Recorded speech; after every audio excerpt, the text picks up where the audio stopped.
21st century, mankind has colonized the last unexplored region on Earth, the ocean. As captain of the Seaquest and its crew, we are its guardians. For beneath the surface lies the future.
Alright everyone, we're back to the Stinger, and we hit a little bit of a snafu on this.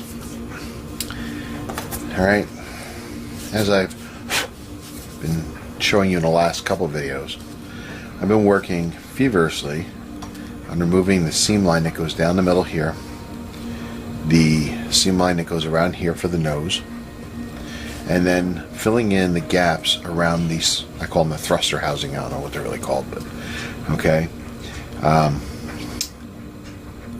Probably the most amount of time I've spent on seam work, to be honest with you. And the funny part is I realize it's going to be sitting like this and you're not even going to see it. But still, we do this all the time as modelers. We go through the motions even though people aren't going to see it. But this has just been regular filler here, sanding here and here. I got that pretty good, I think. For the thruster housings, I used Abe's epoxy sculpt. It's a 2-bit epoxy that I showed you. Mix it together 50-50, and it's pretty pliable. You can do pretty well with it, and I've got it to a good point. I'm just about at a point where I'm ready to start painting this sucker. It's 3-color paint scheme when I realized, Houston, we have a problem. You guys aren't going to believe this. I know it's hard to believe, but this model is highly inaccurate. Go figure. I know, I didn't see it coming myself, but this sucker is inaccurate. And ever since I caught it, it's been driving me nuts. And I don't know why it took me so long, but it did.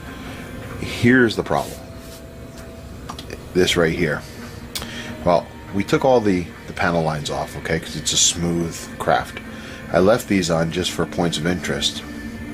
But then I realized this is all wrong here. This shape is absolutely wrong. It's not supposed to be shaped like this. Basically, the Stinger comes down like this, and it starts here, and it swoops up to this point here. So all of this in here is all solid. And I was going to just let it go because I'm lazy. But then the more I looked at it, the more it was bothering me, So I'm going to plan is to make the panels to go in here. Now, I kind of mocked up some of the panels, and part of the inaccuracy also is in the kit right here. I don't know if you can see it, but there's some pieces that go on the inside, and there's supposed to be lights that light this up. Well, that didn't exist in the Stinger. Okay, so when I take this piece here, this is a very close representation of what I need, like such.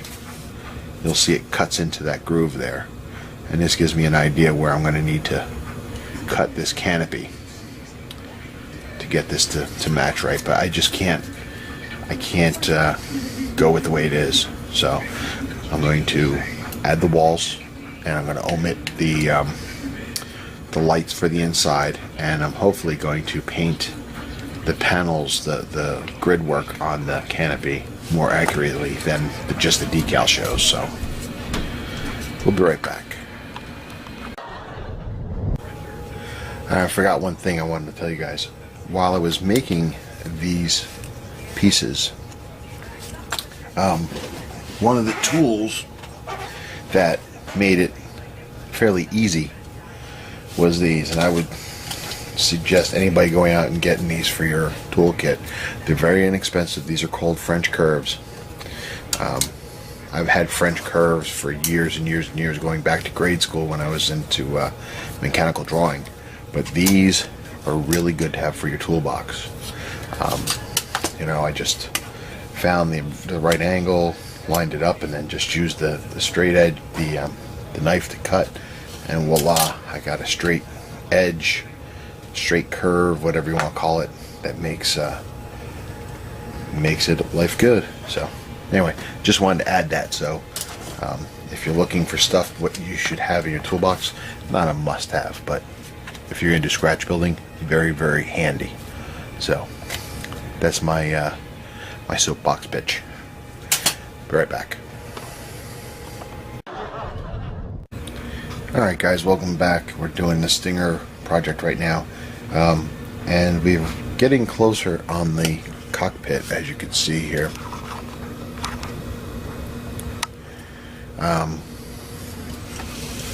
Basically all the painting is done, did all the lights and everything. Alright, and then I added, let's see here, added some hoses to give some points of interest, because this is a really big canopy and you're going to be able to see a lot. So I wanted to add the hoses, because also when you watch the video, the episode, you can see the hoses, or hoses.